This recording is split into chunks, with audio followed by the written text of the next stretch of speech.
Bom dia, graça e paz. Mais uma vez tenho o prazer, o privilégio de poder estar aqui junto com os irmãos compartilhando a palavra de Deus. O texto que eu pensei para hoje, separei para hoje, está lá no livro de Esdras. Ele surgiu de uma aula de EBD, então com os jovens a gente estudou os livros de Esdras e Neemias no último quadrimestre. E em uma das aulas, lá no começo da revista, Deus falou comigo e eu guardei aquela aula e falei, um dia isso aqui vai virar uma pregação. Estão falando para eu tirar a máscara, é melhor, né? Esqueci, é o costume, desculpa. E aí, eu guardei esse texto e hoje a gente vai ter a oportunidade de pensar um pouquinho a respeito dele. Está lá em Esdras 3 e vamos orar, irmãos, para a gente começar? Senhor, te agradeço pela tua palavra, te agradeço por esse culto, por esse momento que temos de liberdade, de privilégio de poder te adorar, te exaltar, te engrandecer. Te peço agora que o Senhor esteja falando conosco, esteja falando com cada um aqui, Senhor Deus, que a tua palavra seja ministrada da forma que o Senhor quer, Senhor, que o Senhor esteja me usando para realmente tocar no coração de cada um aqui. É isso que eu te peço, em nome de Jesus. Amém. Então, como eu estava falando numa aula de EBD, eu guardei esse texto e isso serve já de incentivo para os irmãos a participarem da EBD, porque é muito importante, a gente aprende muita coisa lá e eu particularmente gosto muito, então fica a dica aí para todos os irmãos poderem participar, cada um das suas salas aí. Então vamos ver o texto, pessoal, está lá em Esdras 3 e eu vou ler ele de maneira corrida e depois a gente vai fazer alguns detalhes aqui em alguns versículos. No 7º mês, quando os israelitas já haviam se estabelecido em suas cidades, todo o povo se reuniu em Jerusalém com um só propósito. Então Jesua, filho de Jeozadaque, juntou-se aos seus colegas, os sacerdotes, e a Zorobabel, filho de Sealtiel, e seus companheiros, para reconstruir o altar do Deus de Israel. Queriam apresentar holocaustos ali, conforme a introdução da lei de Moisés, homem de Deus. Embora o povo tivesse medo dos habitantes daquela região, reconstruíram o altar no mesmo lugar original. Assim começaram a oferecer holocaustos no altar do Senhor todas as manhãs e todas as tardes.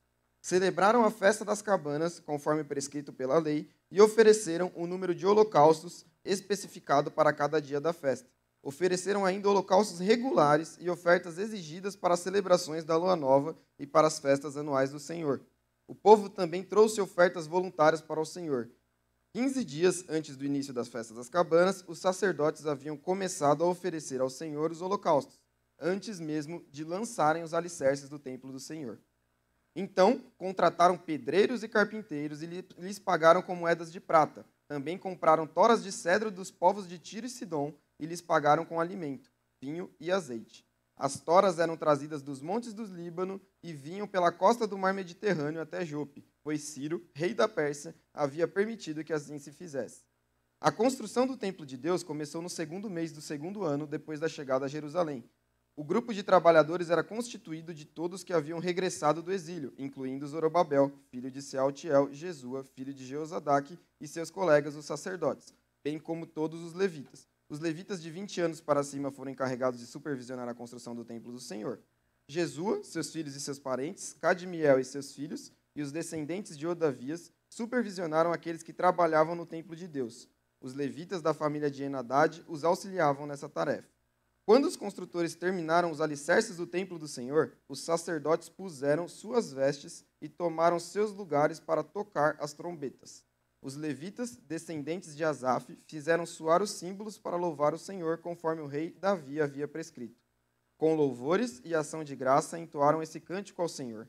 Ele é bom, o seu amor por Israel dura para sempre. Então todo o povo louvou ao Senhor em alta voz, pois haviam sido lançados os alicerces do templo do Senhor.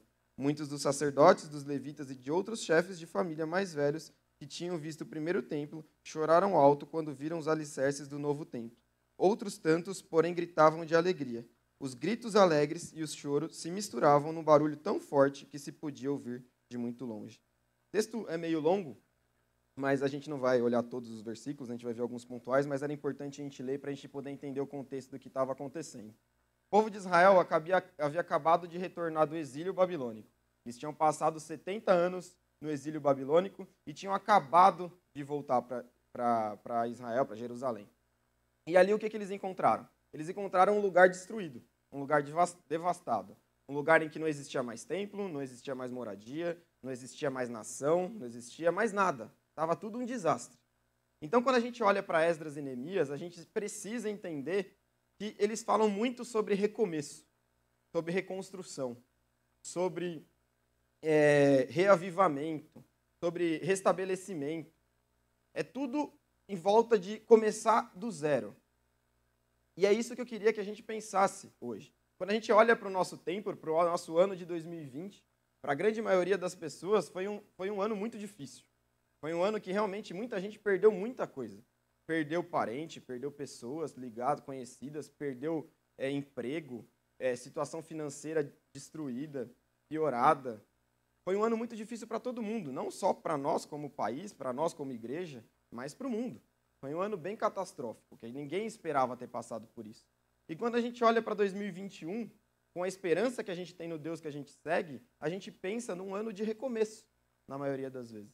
E aí a gente pode pensar em recomeço, que nem eu falei, material, para aqueles que perderam emprego ou que buscam uma outra oportunidade profissional, de recomeço familiar, para aqueles que tiveram quebra de relacionamento, de recomeço de vida espiritual, para aqueles que se afastaram durante a pandemia e precisam restabelecer essa vida espiritual.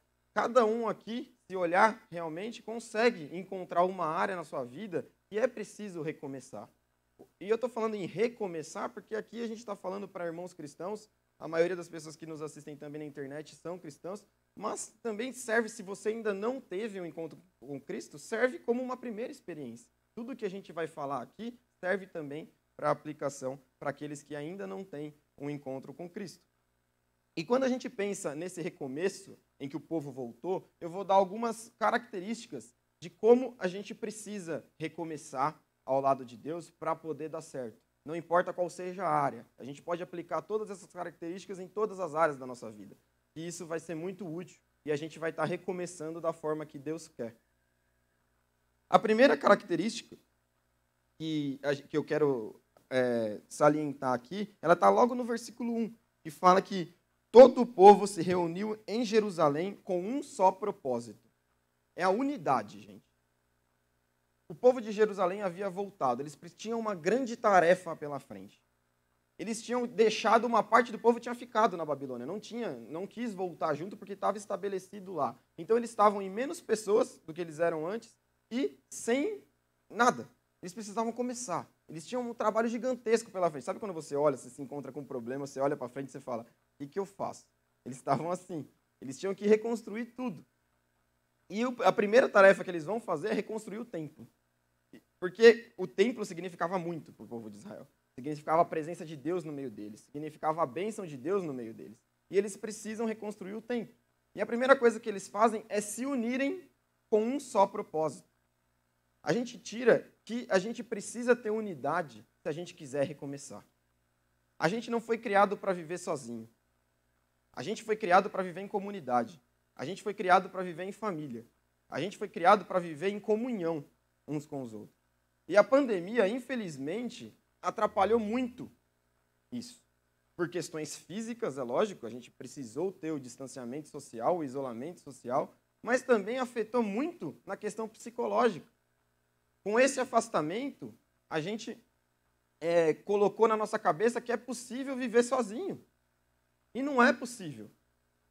Isso causou um enorme aumento em números aí de doenças psicológicas, doenças que envolvem a ansiedade, depressão, coisas do tipo. Por quê? Porque as pessoas precisam se relacionar. Elas foram criadas para isso. E nós, como cristãos, fomos criados para isso.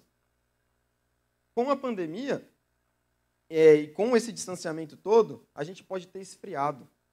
A gente tem notícias aí de igrejas que estão tendo que se reinventar cada dia mais para conseguir trazer de volta as pessoas que se acomodaram. Essa semana, no meu Facebook, eu vi um post de um pastor retratando uma conversa que ele teve com um membro, em que ele foi atrás do membro porque o membro estava sumido, fazia tempo que não tinha, não é da nossa igreja, é um pastor conhecido meu, foi atrás de um membro que não estava frequentando a igreja, e o membro simplesmente falou para ele, porque agora eu percebi que não é mais preciso.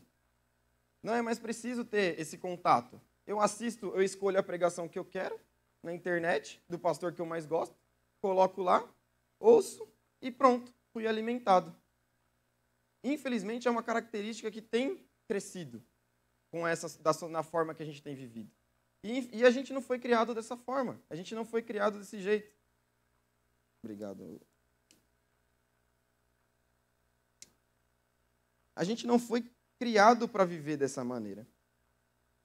Paulo, lá na carta dos Filipenses, ele diz: não importa o que aconteça, exerçam a sua cidadania de maneira digna do evangelho de Cristo. Para assim, quer que eu vá e os veja, quer apenas ouça ao respeito de vocês na minha ausência, eu fique sabendo que vocês permanecem firmes, num só espírito, lutando unânimes pela fé evangélica. A gente precisa ter esse contato. Eu tenho focado muito nisso. Os jovens aí que acompanham as nossas reuniões sabem que esse ano a gente tem focado muito em relacionamento. Porque é assim que a gente vai conseguir olhar para um só propósito, que é crescer em Cristo. A gente precisa ter contato, a gente precisa saber como o outro está, a gente precisa ter esse momento em grupo, reunido, cultuando a Deus junto. Isso nos alimenta, isso nos faz bem, isso é o que Deus quer de nós. Então, se você precisa recomeçar alguma coisa na sua vida, você precisa entender que você não vai recomeçar sozinho. Você não vai conseguir recomeçar sozinho, você vai precisar de ajuda. Seja na área profissional, você vai precisar de ajuda, quem sabe, para poder alguém te auxiliar para você conseguir se encontrar no mercado de trabalho. Ou na área espiritual, você vai precisar de ajuda de uma pessoa para caminhar junto com você. Na área familiar, você não for sozinho, você não consegue. A gente tem o Espírito Santo dentro da gente, graças a Deus por isso. Ele nos capacita, mas a gente também precisa um do outro, e a gente precisa desse contato. E essa é a primeira característica que o povo de Israel, ele se uniu. A segunda característica que a gente vê, a gente está no versículo 2 e no versículo 3. E vai falar que eles queriam apresentar holocaustos ali, conforme a instrução da lei de Moisés e homem de Deus. Eles tinham uma tarefa, reconstruir o templo. E a primeira coisa que eles vão fazer não é reconstruir o templo. É apresentar o holocausto. É reconstruir o altar. Por quê? Porque eles gostavam de apresentar o holocausto. Para quem conhece aí o que eram os holocaustos eram sacrifícios. Alguns tinham vários tipos de ofertas, é lógico, não era só a de animais, mas aquelas que envolviam o pecado e envolviam a morte.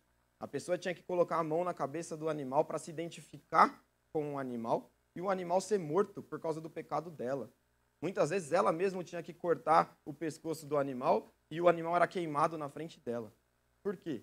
Para ela sentir aquela dor, para ela sentir que era para ela estar morrendo por causa do pecado e, na verdade, aquele animal está morrendo no lugar dela. Não era uma coisa prazerosa de se fazer. Não era uma coisa divertida. Ou a gente não pode imaginar que o povo de Israel ia se reunir para matar animaizinhos porque eles gostavam disso. Não era isso que acontecia. Eles entendiam a necessidade e a importância de se purificar para poder recomeçar. Eles entendiam a importância de viver em santidade para que as coisas que eles fossem fazer dali para frente pudessem dar certo. E é isso que a gente precisa atender. Graças a Deus, a gente não precisa mais de holocausto. O Cordeiro já morreu na cruz por nós. E a gente não precisa mais matar os animais para poder ter os nossos pecados perdoados. É só a gente pode confessar os nossos pecados, que Ele é fiel e justo para nos perdoar.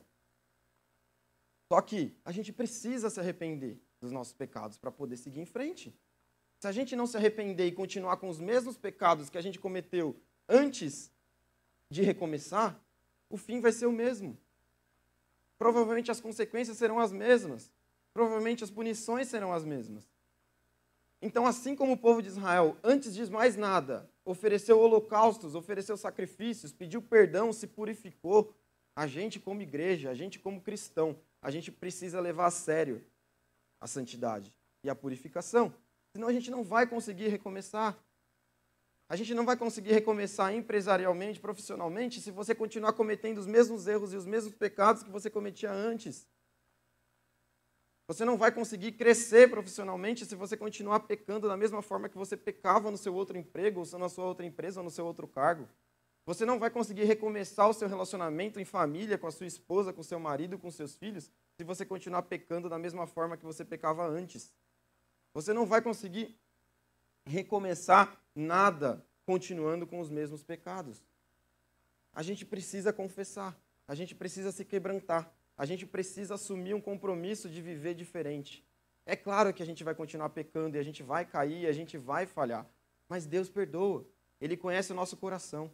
Se a gente estiver arrependido de verdade e disposto a fazer diferente, através do Espírito a gente tem força e a gente vai conseguir viver diferente. A gente vai conseguir realmente fazer diferente e olhar para frente e conseguir seguir em frente. Deus nos criou, igual diz Paulo lá em Efésios, para que a gente seja santo e irrepreensível em sua presença. Então a gente precisa, assim como o povo de Israel levou a sério, e a primeira coisa que ele foi fazer, antes de mais nada, antes de começar qualquer plano que eles tinham, foi pedir perdão, a gente precisa também nos purificar para vivermos de forma santa e irrepreensível. A terceira característica que a gente encontra é a dependência divina. No versículo 4, a gente vai ver que eles celebraram a festa das cabanas, conforme era prescrito pela lei.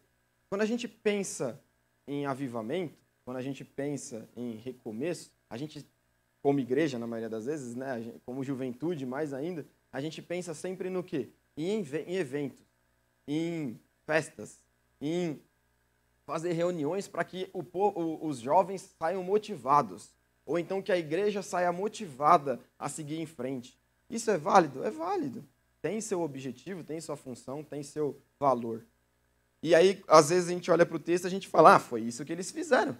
Foi isso que o povo de Israel fez. Ele se reuniu para fazer uma festa, para dar uma animada no povo. Só que não foi isso. A gente precisa entender o que era a festa das cabanas e o que ela significava. A festa das cabanas, ela fazia o povo relembrar da dependência de Deus que eles tiveram durante o tempo que eles passaram no deserto vivendo em cabanas. Quando eles não tinham terra, quando eles não tinham casa, quando eles não tinham moradia, quando eles estavam no deserto, sem proteção humana falando, sem muro, sem exército, sem nada do tipo, Deus cuidava deles no deserto. E ali eles moravam em cabanas. Então Deus determinou o quê? Todos os anos, durante 7 dias, vocês vão ter que sair da casa de vocês, ir pro campo, lá, pro ar livre, montar cabanas e passar 7 dias debaixo das cabanas. Para que vocês lembrem que se não fosse por mim, vocês não estariam aqui. Se não fosse pela minha graça, pela minha misericórdia e pela minha proteção, você não chegaria aonde você chegou. Se não fosse por mim, vocês não teriam retornado do exílio babilônico. Não foi por vocês, foi por mim. E é isso que a festa da cabana trazia na mente do povo. E o que a gente tira de aplicação para a nossa vida com isso? A gente precisa entender que, para recomeçar, a gente precisa depender de Deus. Não é através das nossas forças, não é através da nossa prática, daquilo que eu sei fazer de bom, daquilo que eu tenho capacidade para fazer, daquilo do que eu estou diferente para fazer. Às vezes começa o ano, a gente faz uma série de promessas, a gente faz uma série de propósitos para o ano. Janeiro e fevereiro são os meses mais animados do ano, né? Tipo, um monte de propósito, um monte de plano que você faz para o ano. Só que quando chega em março, até fevereiro mesmo, você já parou pela metade, você já desistiu daquilo que você prometeu, você fala, o ano que vem eu tento. E aí você passa para o próximo ano aquele plano que você tinha feito. A gente precisa entender que qualquer plano que a gente for estabelecer, para qualquer área da nossa vida, a gente precisa entender que a gente depende de Deus para aquilo ser concluído. Se não for por Deus, a gente não vai conseguir. A gente precisa colocar o nosso plano diante da vontade do Senhor. Porque aí sim, os nossos planos vão estar de acordo com a vontade dele. E a gente vai ser abençoado. E aquele plano vai ser concluído. Seja da forma que a gente quer, ou da forma que o Senhor quer. Mas o nosso coração vai estar em comunhão com o coração de Deus. E a gente vai estar olhando para o mesmo lugar. Então, após a gente pedir perdão, a gente precisa declarar submissão a Deus. E colocar nas mãos dele. A minha carreira empresarial é sua. A minha família é sua. A minha vida espiritual é sua. É só sua. E eu dependo de você. Porque se eu achar... não acostumei com isso. Se eu não acostumar com isso, em colocar os meus planos na mão de Deus, vai passar um pouquinho, na primeira dificuldade, eu vou abrir mão e eu vou desistir. Por quê? Porque eu vou achar que eu não tenho força. Porque você realmente sozinho não tem. mas em comunhão com Cristo, você é capacitado. E foi isso que o povo fez. Depois de passar uma semana reunidos, realmente lembrando da submissão e da dependência de Deus, eles começaram a reconstruir o templo. E aí é a quarta característica, que está lá no versículo 7 ao versículo 9. E fala, então contrataram pedreiros, carpinteiros, lhe pagaram com moedas de prata. E qual que é essa característica? É o trabalho. É a mão na massa. Eles fizeram. Eles foram atrás. Eles planejaram, eles se dedicaram, eles delegaram. Eles foram atrás de cumprir aquilo que eles tinham o plano de cumprir. Eles não ficaram esperando cair do céu.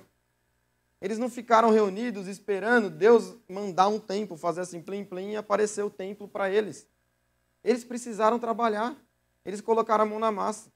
E para você reconstruir alguma coisa na sua vida, ou começar a construir alguma coisa na sua vida, vai exigir esforço. Vai exigir trabalho. Você vai precisar colocar a mão na massa. Você vai precisar se planejar. Você vai precisar pensar em como fazer e vai precisar fazer. Vai precisar agir. Deus não vai dar as coisas de mão beijada para você, porque Deus nos abençoa, Deus nos dá bênçãos, sim, mas Ele age através do nosso trabalho. Ele nos abençoa através do nosso trabalho. Ele nos abençoa através dos dons que a gente tem. E aí sim você vai ser bem-sucedido. Porque Deus te abençoa com dons, Deus te abençoa com talento, Deus te abençoa com aquilo que você sabe fazer de melhor. E quando você coloca isso em prática, você se torna bem-sucedido. E eu repito, e eu vou repetir em todas as características, em todas as áreas da sua vida. Seja no relacionamento, como que o seu relacionamento familiar vai melhorar sem você agir? Ah, eu vou ficar orando para Deus abençoar e restaurar o meu casamento. Como? Se você não tiver atitudes de amor para com o seu cônjuge. Como se você não agir, se você não fizer diferente daquilo que você fazia? Deus não vai restaurar sem você agir. Deus não vai restaurar a sua carreira profissional sem você se aperfeiçoar profissionalmente, sem você não estudar para aquilo, sem você não trabalhar para aquilo. Deus não vai restabelecer a sua comunhão com Ele sem você ler a Bíblia, sem você orar. Você precisa agir. E isso que o povo de Israel fez. Ele agiu, ele trabalhou e ele foi abençoado. Ele foi abençoado porque a próxima característica que a gente vê é exatamente essa, lá no versículo 10 e no versículo 11. Quando os construtores terminaram os alicerces do templo do Senhor, os sacerdotes puseram suas vestes, tomaram seus lugares para tocar as trombetas. Os levitas, aí ele vai falar, com louvores e ação de graças, entoaram este cântico ao Senhor. Ele é bom, seu amor por Israel dura para sempre. Então todo o povo louvou o Senhor em alta voz, pois haviam sido lançados os alicerces do templo do Senhor. Eles conseguiram aquilo que eles tinham planejado em comunhão com Deus. E aí qual que é a primeira reação deles? Não é se gabar daquilo que eles tinham feito, é agradecer a Deus. É gratidão. E essa é a quinta característica. Gratidão. A gente precisa ser grato a Deus pelas pequenas coisas. A gente precisa ser grato a Deus por a gente poder estar reunido aqui como igreja, mesmo nessa dificuldade, mesmo com todo esse caos que a gente tem vivido, a gente está aqui reunido. E temos que ser gratos a Deus por isso. Mesmo com todo esse caos que as igrejas têm vivendo, muitas igrejas deixando de se reunir, a gente, graças a Deus, tem sido abençoado e tem cultos que não tem mais vaga, porque tem mais irmãos querendo vir do que espaço que, infelizmente, a gente pode permitir. E a gente precisa ser grato a Deus por isso. Por Ele estar mantendo a nossa igreja, por Ele estar sustentando a nossa igreja. A gente precisa ser grato a Deus pelo nosso sustento, porque a gente, mesmo diante das dificuldades, a gente não tem passado necessidade, a gente pode ter o sustento provido por Deus. A gente, sábado retrasado, sem ser ontem no outro, a gente teve o culto de jovens e tivemos um ótimo culto de jovens aí, com quase 40 jovens reunidos, em plena pandemia. E a gente precisa ser grato a Deus por isso, e precisamos agradecer a Deus por essas coisas, pelas pequenas bênçãos. A gente precisa agradecer a Deus pela nossa saúde, por a gente poder estar aqui, por a gente poder estar fisicamente bem, apesar de todo esse mal que nos ameaça. A gente precisa ser grato, a gente precisa ter o coração grato a Deus. Porque sabe qual que é a nossa tendência? É mais fácil a gente se aproximar de Deus diante da dificuldade. E a gente se aproxima. E quando Deus abençoa, sabe o que a gente faz? O nosso coração pecaminoso e egoísta, em vez de agradecer a Deus, a gente acha que foi pelo nosso mérito. Ah, fui promovido. E aí você vai pensar, eu fui promovido por quê? Porque eu sou bom. Porque eu faço aquilo bem. E foi por Deus que você foi promovido. Você esqueceu que você se aproximou de Deus quando você estava precisando de uma promoção? E Ele te abençoou? E Ele te proveu os dons que você precisava para você poder ser promovido? E a gente precisa ter esse coração grato. Minha família foi restabelecida. Por quê? Porque eu mudei. Agora eu sou o melhor marido do mundo. Agora eu sou a melhor esposa do mundo. Sou o melhor pai do mundo. Não é você. É Deus que está agindo através da sua vida. E a gente precisa ser grato por isso, grato pelas pequenas coisas. E é isso que o povo de Israel fez. Eles agradeceram. Quando eles olharam o templo, eles agradeceram. Eles viram os alicerces do templo. Eles olharam para trás. Eles viram tudo o que eles passaram. Eles viram que se não fosse por Deus, eles tinham sido extintos como povo. Eles viram que eles passaram 70 anos no meio da Babilônia, com outra cultura, com outro tipo de vivência. E mesmo assim, Deus trouxe o remanescente de Israel de volta para Jerusalém. Não todos, mas aqueles que Deus quis. E era mais fácil eles ficarem olhando para trás e vendo o que eles deixaram na Babilônia e reclamando do que eles deixaram na Babilônia, ou reclamando das pessoas que resolveram ficar na Babilônia e não voltar para Jerusalém, ou olhar para frente e agradecer a Deus pelo templo e pelo novo plano que Ele estava fazendo.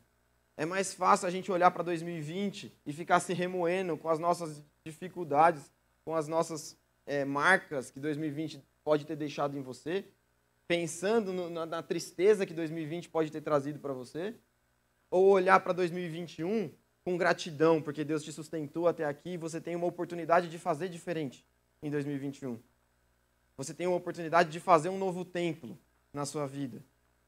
E agir diferente em todas as áreas ou nas áreas que você necessita de diferente na sua vida. A gente tem essa oportunidade todo dia. Todo dia que a gente acorda é uma nova oportunidade de fazer diferente. É uma nova oportunidade de melhorar a nossa vida em todas as áreas. E a gente precisa ser grato a Deus por essa oportunidade. Porque a partir do momento que a gente morrer, a gente não vai mais ter essa oportunidade. Então é sempre uma oportunidade. Todos os dias é uma oportunidade de fazer diferente, de olhar para frente e mudar. Lá em Tessalonicenses, Paulo fala: deem graças a Deus em todas as circunstâncias, pois esta é a vontade de Deus para vocês em Cristo Jesus. Deem graças a Deus em todas as circunstâncias. Não é nas boas circunstâncias. É em todas as circunstâncias. Por quê? Porque em todas as circunstâncias Deus age para o bem daqueles que amam a Ele. E o que é o agir para o bem? Não é só acontecer coisa boa na sua vida, mas é que nessa dificuldade o seu caráter é forjado para ser mais parecido com o de Cristo. E a gente precisa ser grato a Deus por isso. Porque em todas as circunstâncias, Deus está forjando o nosso caráter para ser mais parecido com o dele. Em todas as circunstâncias. E a gente precisa ser grato por isso. Porque em qualquer coisa que acontece na minha vida, se eu parar, se eu orar, se eu tiver comunhão com Deus e refletir o porquê que aquilo está acontecendo, eu vou conseguir entender. Posso não saber o motivo daquilo estar acontecendo, nem o propósito daquilo estar acontecendo. Mas eu vou conseguir entender o que Deus quer me ensinar naquilo. E eu vou poder evoluir como cristão, como pessoa, naquela circunstância. Mesmo sem saber o porquê. Mesmo sem saber o porquê que meu casamento está ruim, mesmo sem saber o porquê que eu não tenho emprego, mesmo sem saber o porquê que está acontecendo tudo aquilo de ruim na minha vida. Eu vou conseguir entender e sentir a presença de Deus mesmo naquela circunstância. E por isso que eu preciso ser grato. Porque Deus nunca nos abandona. Ele está conosco a todo o momento, em todo o tempo. E por último, e o texto termina de forma meio ambígua, até uma forma meio estranha. A última característica está lá nos versículos 12 e 13. E fala assim: muitos dos sacerdotes, dos levitas e dos outros chefes de família mais velhos que tinham visto o primeiro templo choraram alto quando viram os alicerces do novo templo. Outros tantos, porém, gritavam de alegria. Os gritos alegres e o choro se misturavam num barulho tão forte que se podia ouvir de muito longe. Que situação interessante. Templo concluído, eles olhando para o templo, os alicerces lançados ali. Tem alguns que falam que o templo já estava todo pronto, tem outros que falam que ainda não estavam prontos, mas que a estrutura estava pronta e eles já conseguiam ver aquilo que ia ser. Enfim, isso não vem ao caso. Mas você olha para o templo, você olha para a conclusão, e alguns gritando alto de alegria, e outros chorando alto de tristeza. E os choros e os gritos se misturavam, e você não conseguia discernir o que era alegria e o que era tristeza. O que a gente consegue entender disso, gente? A gente consegue entender que mesmo você fazendo tudo certo, você caminhando e seguindo todas essas características, você concluindo, conseguindo fazer aquilo que Deus te chamou para fazer, você ficando feliz com aquilo, você vai ter dificuldade. Você vai ter adversidade. E você vai ter pessoa que vai olhar e vai falar, o outro era melhor do que esse. Isso não é o suficiente. Ah, o grupo de jovens de tal igreja é melhor do que o seu, porque lá eles fazem isso, isso e não sei o quê. Sempre vai ter essas pessoas. Em Israel tinha, em São Caetano tem. Ah, você foi promovido. Aí você chega para contar aquilo para a pessoa que você gosta e aí a pessoa vira e fala para você, é legal, né? Eu faço isso, isso, isso. Aquelas pessoas que te puxam para baixo, aquelas pessoas que te desanimam, aquelas pessoas que sempre têm algo melhor para contar do que aquilo que você está feliz em compartilhar. Aquelas pessoas que sempre puxam para trás. E eles podiam ter desanimado. Eles podiam ter desanimado. E aí, o texto poderia falar que os gritos de tristeza superavam os gritos de alegria. Mas não é isso que o texto fala. O texto fala que os gritos de alegria eram tão grandes quanto os gritos de tristeza. Por quê? Porque eles não se deixavam abater. Eles não deixaram influenciar pelas adversidades e pelas dificuldades que eles enfrentaram. E foi instantânea a dificuldade. E aí para a gente que estudou, para os jovens que estudaram os livros de Esdras e Neemias, a gente sabe muito bem o quanto de oposição que eles enfrentaram. Em tudo que eles iam fazer, tinha oposição. Tudo que eles iam fazer tinha adversidade. Não importa o quão certo eles estavam fazendo. A gente brinca, a gente fala, nossa, Neemias, coitado de Neemias. Ele toda hora ele tinha que ensinar, ele tinha que repetir as mesmas coisas e tinha lá o grupinho do mal que ficava atrapalhando, que ficava criando oposição e não deixavam ele seguir em frente. Enfim, gente, o que a gente aprende? Você pode fazer tudo certo. Você deve fazer tudo certo. Mas isso não é promessa de que não vai ter problema. E da mesma forma que você confiou em Deus lá no começo, quando você concluir e vier a dificuldade, você precisa confiar em Deus da mesma forma. Porque Ele vai estar te abençoando no final da mesma forma que Ele te abençoou no começo. E não precisa achar que porque veio um problema não era o que Deus queria para a sua vida. Às vezes você conclui e você fala, mas eu fiz tudo certo. Eu caminhei tudo certinho. E agora deu errado de novo. Por quê? Será que não é o que Deus queria? E aí vem a tentação de largar, de jogar tudo para o alto, de deixar para lá, de desistir. Mas não é isso. Não é isso. Deus permite que venham provações, mas não maior do que aquilo que você consegue suportar. Se Ele está permitindo, repito, é para forjar o seu caráter. É para que você desenvolva, é para que você evolua, é para que você cresça em comunhão com Ele. E assim como eles cresceram, assim como eles concluíram o templo, e pode ser que realmente as pessoas que reclamem estejam certas, porque fisicamente, materialmente, o templo que eles construíram realmente era muito pior do que o templo de Salomão. Era muito menor, tinha muito menos riqueza, tinha muito menos luxo. Só que aí a gente percebe o quê? Que isso não importa para Deus. Material não importa. Material importa para quem? Para aqueles que estavam reclamando. E se eles estavam reclamando, é porque o coração deles estava no lugar errado. O coração deles estava no físico, no material, e não no espiritual. Eles estavam lembrando do templo antigo, eles estavam lembrando da grandiosidade. Por quê? Porque na cabeça deles, quanto maior o templo, maior era a presença de Deus. Maior era a imponência deles como nação. Na cabeça deles, Deus estava preso dentro de um templo. E se o templo era pequenininho, o Deus era pequenininho. Só que não é isso, gente. Nosso Deus não tem nada a ver com o material. Não tem nada a ver com o físico. Nosso Deus é espiritual. E Ele capacita você, independente se o outro é maior fisicamente ou materialmente do que você.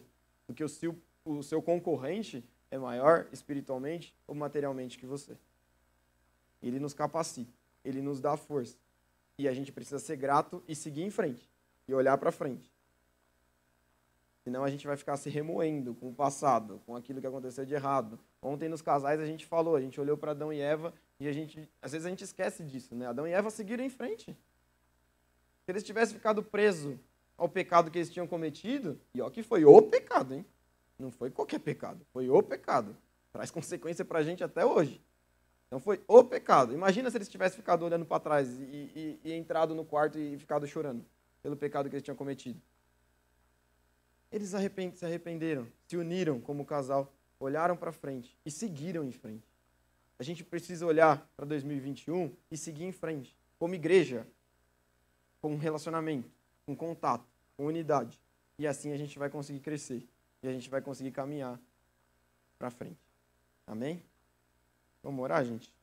Senhor, que o Senhor esteja completando essa palavra, que o Senhor esteja realmente, através do Teu Espírito, dando forças para aqueles que necessitam, realmente capacitando.